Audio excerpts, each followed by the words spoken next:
Meli kalon natën te shtëpia e Benit. Zilja cingërroi. Beni vrapon ka dera. Ai tashmë e di se kur qëndron prapa derës. Meli, tung Beni, tha Meli. Çfarë ke në turb? Pyeti Beni. Gjërat e mia të gjumit, çka tjetër mund të ketë? Ja shpjegon Meli. Unë sonte do ta kaloj natën tek ju. Meli asnjëherë deri me tani nuk ka kaluar natën te shtëpia e Benit. Por Beni shpesh herë ka kaluar natën tek Meli. Ai çdo herë me vete ka marrë furçën e dhëmbëve dhe pijamet. Tani do të tregoj se çfarë kam në turb, tha Meli, duke munduar të hap torbën. Atëherë nëna saj tha, unë tani po shkoj, natën e mirë shpirt. Ato puthën njëra tjetrën dhe nëna u largua. Ta vendosim torbën e Melit në dhomën tënde, tha babai i Benit. Të hapim kanapen? E pyeti Beni babain. Krevati i tij është i vogël për ata të dy, ndërsa në kanapen ka vend të mjaftueshëm. Meli me vete ka marrë batanien e saj të dashur, Luanin, tigri i cili kur e tërheq perin këndon një null, dhe kuptohet furçën e dhëmbëve. Ka marrë edhe pijamet dhe astakun e saj të vogël. Pse i ke marrë të gjitha këto? E pyeti Beni. Kam vetëm një arush dhe një lodër me muzikë. Edhe pinguinin. Asnjëherë nuk kam fjetur kaq vetëm, u përgjigj Meli, duke u skuqur. Por ajo nuk është vetëm, ai është tek Beni, i cili është shoku i saj më i mirë.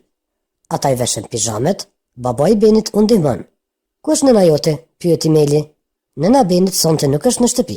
Atëherë të veshur me pijame, ata hëngrën darkën. Meli asnjëherë nuk bën kështu në shtëpi.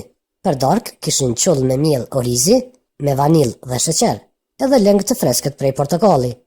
Ky është ushqimi im i preferuar, babai i Benit buzëqeshi, me ka treguar Beni për këtë. Pasi që i lanë dhëmbët, babai u lexoi një përrall. Babi puthi Benin për natë të mirë, por Meli nuk deshte puthjen nga babai i Benit. Ajo deshte puthjen e nënës, por ajo nuk është këtu. Andaj ajo puthi Luanin dhe Arushën. Sidoqoftë, asaj i mungon nëna. Babai e fiku dritën. Në shtëpi, Meli çdo herë flen me llampën e natës, por Beni nuk ka llampë natë. Andaj babi e la derën pak të hapur. Natën e mirë përshpëriti Beni, por Meli nuk e zë gjumi pa ninullën e tigrit. Beni tërhoqi perin, ata gjatë gjithë kohës dëgjonin ninullën, por Melin nuk e merrte gjumi.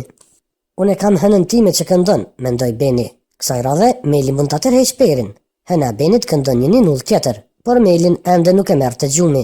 Andaj që të dy tërheqnin perin në të njëjtën kohë. Meli qeshën sepse muzika është çesharake. Beni mbylli derën e dhomës që të mos dëgjoj babai, se ata ende nuk flajnë. Pikërisht në atë çast, Meli fjeti. Ende në gjumë ajo qeshën. A thua çfarë ëndron tani?